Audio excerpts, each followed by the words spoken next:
Welcome back to Philosophical Frontiers. You know, whenever Silicon Valley billionaires or sci-fi writers talk about the future, there is one concept that always comes up as the ultimate holy grail: mind uploading. The idea that we can just transfer our consciousness into a computer and live forever. It sounds amazing, right? But today, we are going to grab a coffee, sit down, and really tear this idea apart from a philosophical perspective. We are looking at a fascinating new paper by Xinyi Zhan titled, "I Am No Abstract Object, a Novel Challenge to Mind Uploading." And to help me unpack this, I have our resident philosophy expert here. So, let's start with the optimistic view. A lot of very smart people think mind uploading will absolutely work and keep us alive. How do they justify that? It is great to be here. Yes, the optimistic view is incredibly appealing. Philosophers like David Chalmers have put forward some very persuasive thought experiments to show how uploading could preserve our personal identity. The most famous one is what Chalmers calls gradually destructive uploading. Imagine you go into a clinic and they replace just 1% of your biological brain with functionally identical silicon chips. You wake up, you feel like yourself, your memories are intact. A month later, you do another 1%. Over the course of 100 months, your entire biological brain is completely replaced by a silicon circuit. Chalmers argues that because psychological continuity is maintained at every single step, the person at the end of the process is numerically identical to the person at the beginning. It feels seamless. That makes intuitive sense. I mean, our biological cells are constantly dying and replacing themselves anyway, so replacing them with silicon over a long period just sounds like an artificial version of a natural process. It sounds a lot like the classic ship of Theseus paradox, where you replace the planks of a ship one by one. But John is not buying this optimistic story, right? Why does John think this gradual replacement is missing the point of true mind uploading? Because Chalmers' scenario stops too short. John makes a brilliant move here by splitting the uploading process into a replacement and transfer procedure. What Chalmers described is merely replacement. Even if you have a fully silicon brain inside your skull, you haven't actually uploaded your mind to the cloud or to a detached computer. To have a true mind upload, you have to prove substrate independence. Substrate independence means the mind can act as software that can run across entirely different hardware platforms, free from its original physical casing. If you just have a silicon brain sitting in your head, you are essentially just a highly modified cyborg. To achieve true uploading, you must execute that transfer step, moving the mind out of the silicon brain and into an external computer system. Ah, I see. So the replacement might keep you alive, but it does not prove your mind can be uploaded over a network. You have to actually transmit it. And this brings us to a massive metaphysical hurdle. When we talk about transmitting or transferring something over a network, we have to look closely at what is actually moving.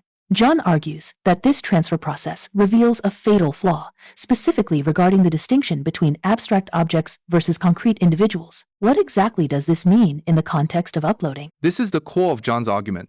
Currently, you and I are concrete individuals.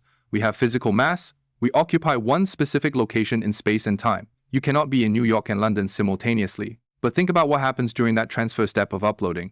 You cannot shove a physical concrete brain through a fiber optic cable. What you are actually sending is information. You are scanning the brain structure and transmitting data, and information is an abstract object. John uses the analogy of a fax machine. When you fax a document, the concrete physical paper does not travel through the phone lines. You scan it, extract the abstract information, send that information, and a new concrete piece of paper is printed on the other side. So, if mind uploading involves transmission, you are not moving a concrete individual. You are extracting an abstract object and copying it. Concrete individuals can be physically moved, like walking from one room to another, but they cannot be uploaded. Only abstract objects can be uploaded. That is a total paradigm shift. We usually think of uploading as getting on a digital train and writing it into a computer, but it is more like reading a book out loud over the phone to someone who writes it down. So, if only abstract objects can be uploaded, and the mind can indeed be uploaded, then the uploaded mind has to be an abstract object. How should we understand an uploaded mind existing as an abstract entity inside a machine? To understand this, John applies the type-token distinction. This is a classic concept in philosophy. Let's use a literary example. Think of Shakespeare's play, Hamlet. The story, the plot, the sequence of words, that is the abstract type. It does not exist in any single physical location. Now, the paperback book of Hamlet sitting on your desk, or the live performance of Hamlet happening at a theater tonight, those are concrete tokens. They are physical manifestations of the abstract type. In the context of mind uploading, if your mind is software, then your uploaded mind is the abstract type. The specific computer server running that software right now is just a physical token. I love that Hamlet analogy. It makes it so clear. But wait, if my uploaded mind is an abstract type, like a script or a digital file, that immediately introduces a terrifying problem. A concrete individual, like the biological me, can only be in one place at one time. But a digital file? I can copy and paste a digital file 1,000,000 times in 1 second. Exactly. And that is because abstract objects are multiply locatable. Hamlet can be performed in London, Tokyo, and New York at the exact same time. If your uploaded mind is an abstract object, it is multiply locatable. You can run your mind file on server A, server B, and server C simultaneously. And this triggers what philosophers call the fission problem. If we press copy and paste, and suddenly there are 4 versions of your uploaded mind running in different data centers, which one is you? Which one holds your numerical identity? Numerical identity means being exactly one and the same thing. If there are 4 of them, they cannot all be numerically identical to the original you, because one thing cannot suddenly become 4 things. Right? That violates the most basic rule of identity. If A equals B and A equals C, then B must equal C. But if version B and version C are in different computers having different thoughts, they aren't the same person anymore. Now, I know some philosophers have tried to solve this. Have they come up with any workarounds for this fission problem when dealing with abstract entities? They have tried, but Zhan shows that they all fail. There are usually 4 ways people try to solve the fission problem. They might say none of the copies are you, or only one specific copy is you, or you are the sum of all the copies, or they appeal to something called the branching identity theory. This theory is interesting because it argues that for purely abstract or angel-like entities, qualitative identity, meaning having the exact same properties, is enough to establish numerical identity across different branches.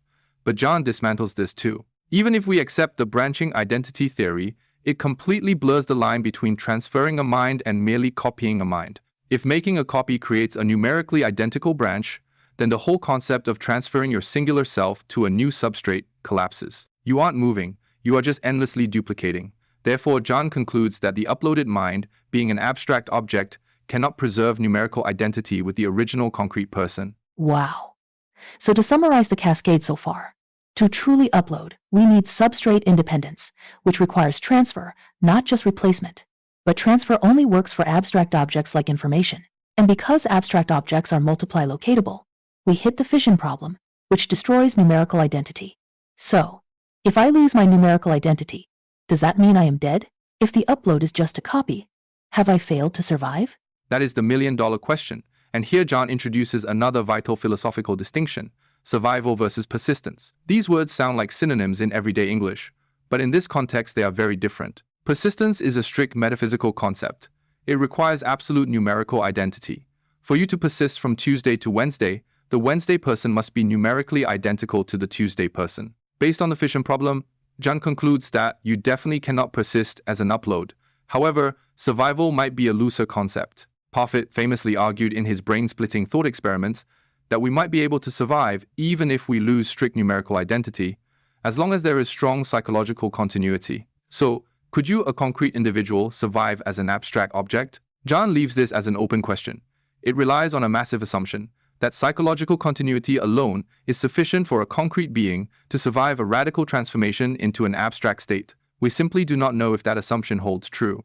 That is a very precarious position to be in.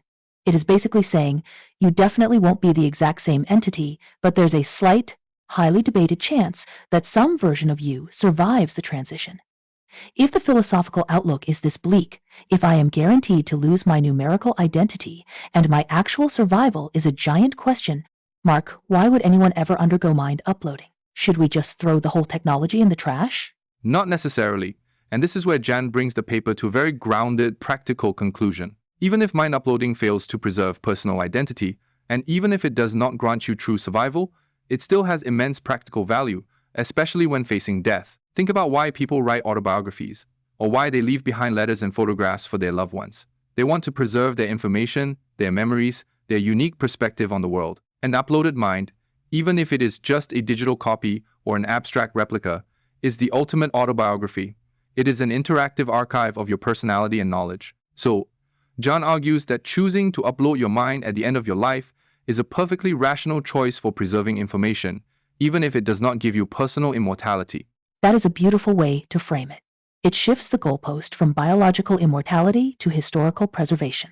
So, Looking at the entire journey John has taken us on, what is the final, definitive takeaway of this paper? It doesn't seem like John is saying mind uploading is entirely impossible and useless, but also, definitely not saying it works perfectly. How do we synthesize this? Zhan presents us with a rigid, inescapable dilemma. The conclusion is this: either mind uploading is impossible, or it might not be able to preserve personal identity or survival. It is a brilliant trap. If you insist that the human mind is a concrete individual tied to biology, then uploading is flat out impossible, because you cannot transmit a concrete individual over a network. But if you concede that the mind can be digitized and uploaded, you are admitting it is an abstract object. And the moment it becomes an abstract object, it becomes multiply locatable, you run into the fission problem, and your numerical identity is destroyed. So, you are caught between impossibility on one side and the loss of your unique identity on the other. It is a profound challenge to the transhumanist dream. A profound challenge indeed. It really makes you question what we actually value when we say we want to live forever. Do we want to persist as our singular, concrete selves? Or are we satisfied with leaving behind an incredibly complex, abstract echo of who we were? Xinyi Zhan's paper, I Am No Abstract Object, forces us to face that dilemma head-on.